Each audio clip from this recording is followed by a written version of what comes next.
Un placer tener acá al periodista Marcelo Larraqui. Bueno, es periodista licenciado en Historia. ¿Cómo estás, Marcelo? ¿Bien? Muchas gracias por la invitación. Por favor, un placer. Prolífico escritor argentino. Has escrito mucho sobre la década del 70. Bueno, usted en Noticias, Sí. en Crítica, ahora estás en Clarín. Premio Conex, ¿no? Sí, Periodismo de sí. investigación. Una larga carrera. Y ahora sacaste el nuevo libro. Vamos a mostrar. Es Recen por él. Tomando la frase del propio Papa, ¿no? Que pide recen por mí, que se explica de alguna manera la frase, o sea, pide que se rece por él para darle fuerza, ¿no?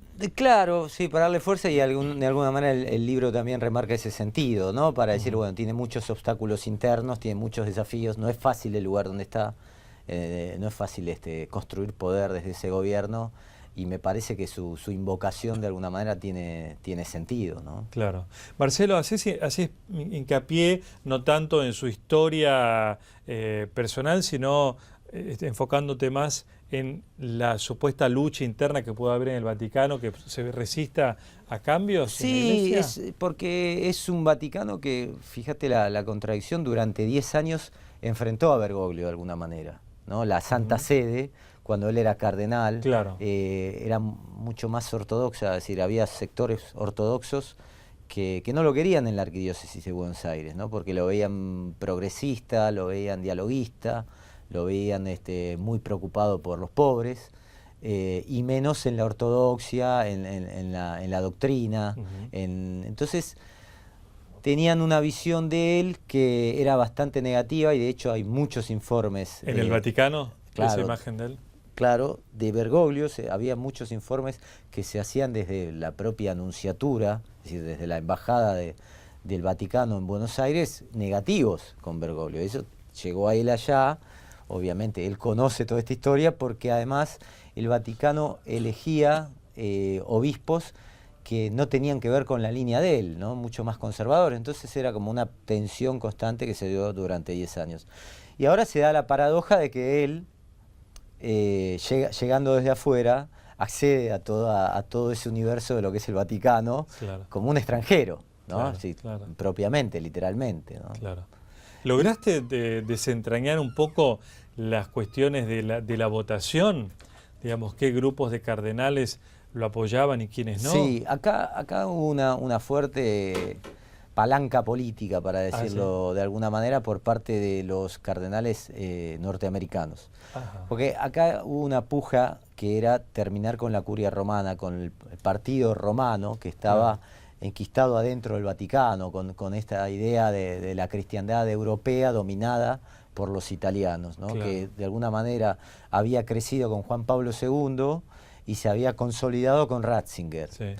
Y el escándalo del Batilix, la corrupción bancaria del Banco Vaticano, y todo lo que se fue filtrando, fue armando como un grupo de cardenales que no tenían acceso a Roma, no eran escuchados, iban ahí para nada, ¿no? Sí. Cuando los cardenales externos, entonces fueron armando de alguna manera una alianza política en el cónclave, donde decidieron que debía ser Bergoglio el hombre para sustituir.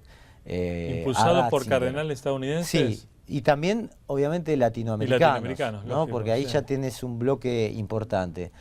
Algunos también entre África y también algunos de Europa. Sí. Entonces ahí lo que tienen las votaciones es que cuando va apareciendo el primero y el segundo, después se va concentrando. Claro. Y entonces al final lo termina votando la propia curia romana. Claro. Como diciendo, bueno, nosotros también te apoyamos, pero sí, ya era... Cuando no tiene más remedio. No tiene más remedio. Entonces, me parece que es lo que se ve ahora, que Bergoglio viene a refrendar un mandato de una iglesia nueva por parte de este grupo del continente americano, y una iglesia más cercana a la gente, y sacar un poco, despejar toda la problemática de los escándalos que prácticamente le hacían perder mucha credibilidad, ¿no? Entonces por eso yo enfoco la cuestión política que se da en este grupo conservador que sigue en la curia, y Bergoglio que llega para gobernar y para hacer una iglesia diferente, ¿no?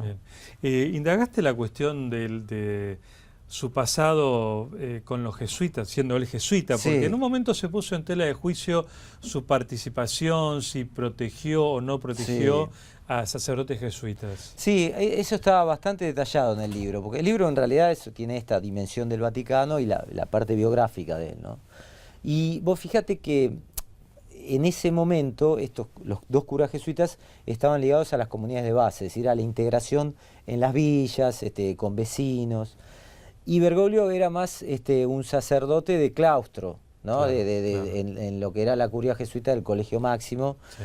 Ni siquiera era un teólogo así intelectual, pero más la imagen pastoral de parroquia, Sí. y no tanto de militancia y compromiso con los pobres, ¿no? Sí. La idea de la piedad popular, como diciendo acompañar al pueblo en su fe, pero no en un compromiso revolucionario, ¿no? Sí, Esta era de alguna manera su teología.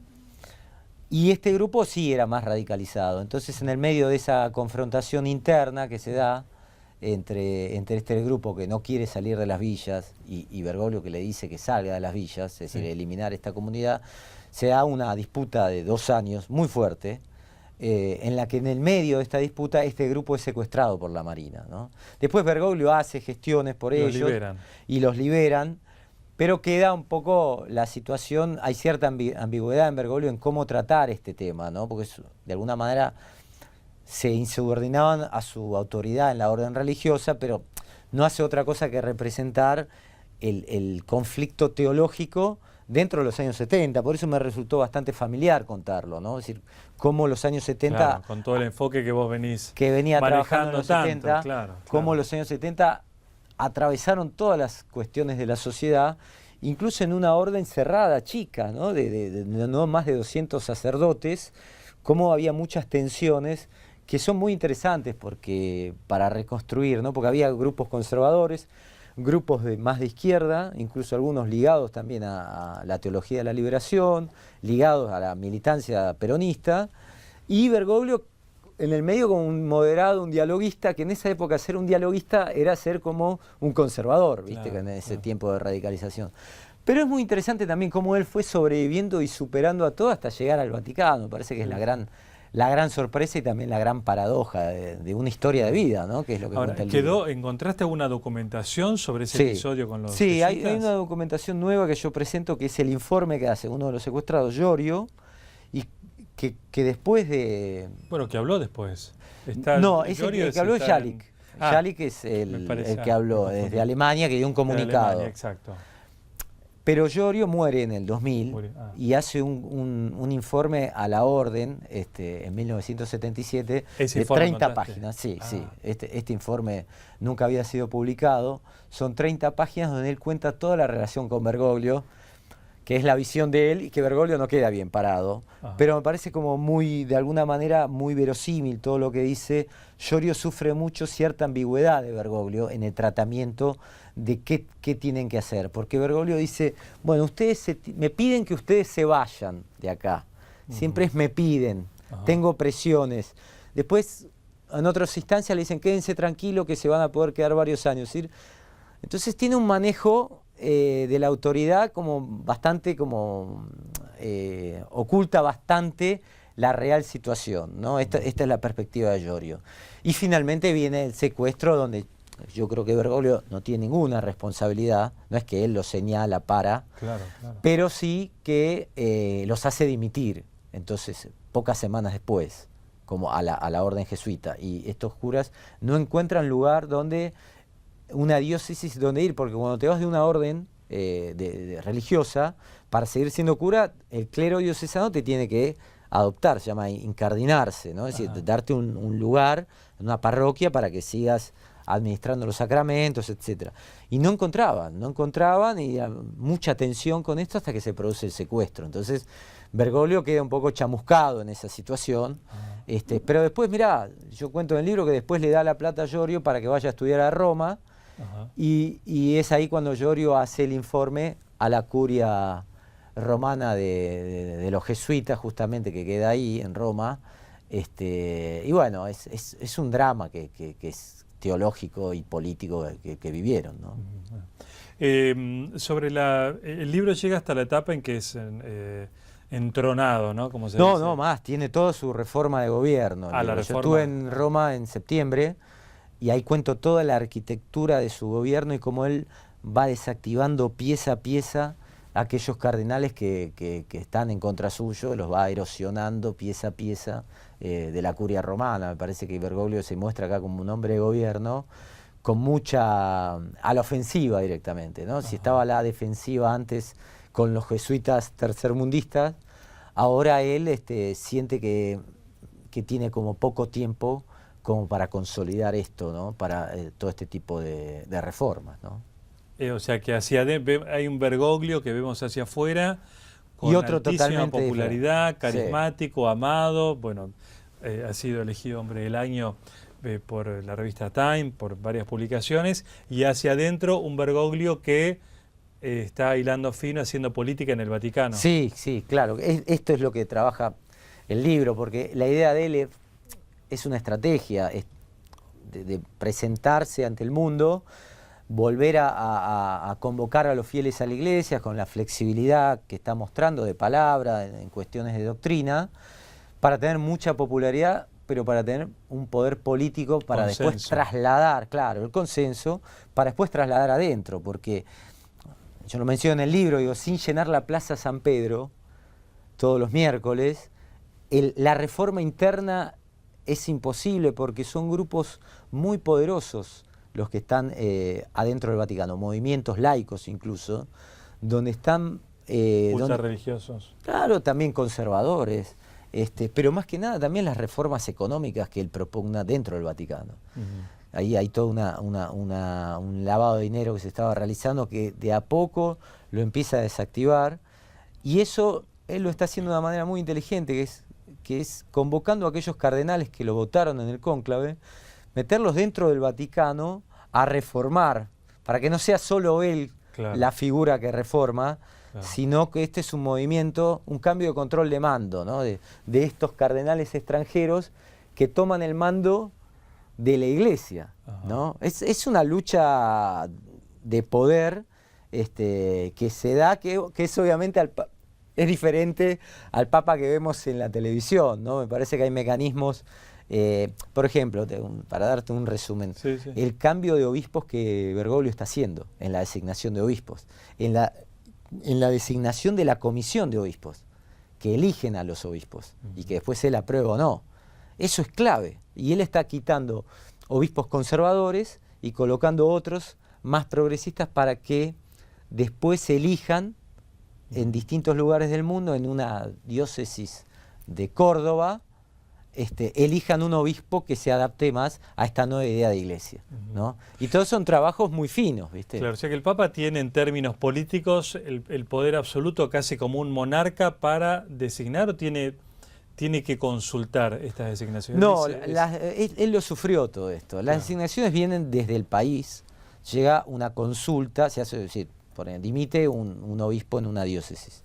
Entonces el nuncio consulta a la arquidiócesis y a distintos sectores, al episcopado local, es decir, una terna. Y elabora una terna y la manda a Roma, son 3 personas. Dice, bueno, tenemos estos 3. Esta congregación de obispos la estudia. Son 20, 25 personas que están estudiando los antecedentes y dicen, bueno, vamos por este. Y se lo llevan al Papa, todos los informes. Sí. Y el Papa después dice sí o no. Claro.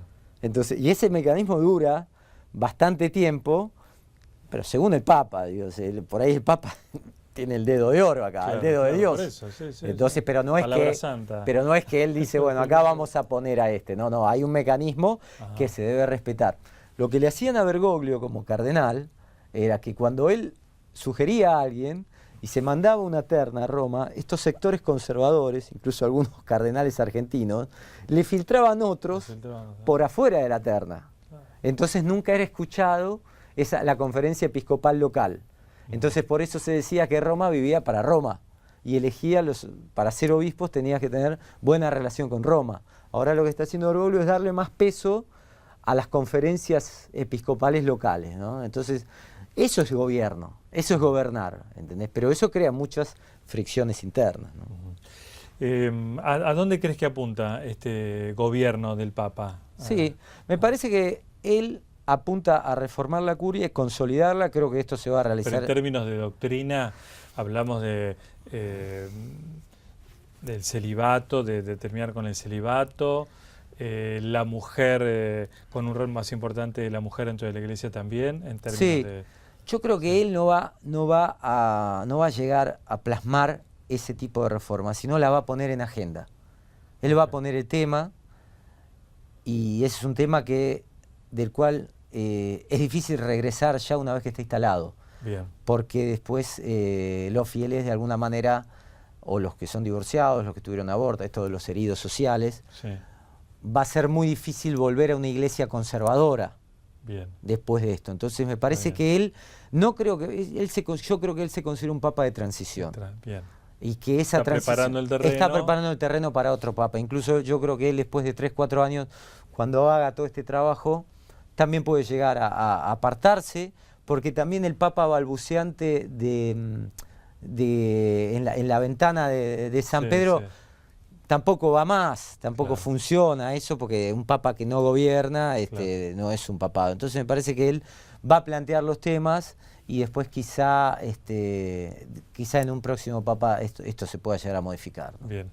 Marcelo, antes de despedirte te quería preguntar por todos tus años de investigación en materia de violencia política en la Argentina. Desde uno de los libros es Irigoyen a Perón. Irigoyen a Perón, bueno, los 70, sobre Montoneros, López Rega.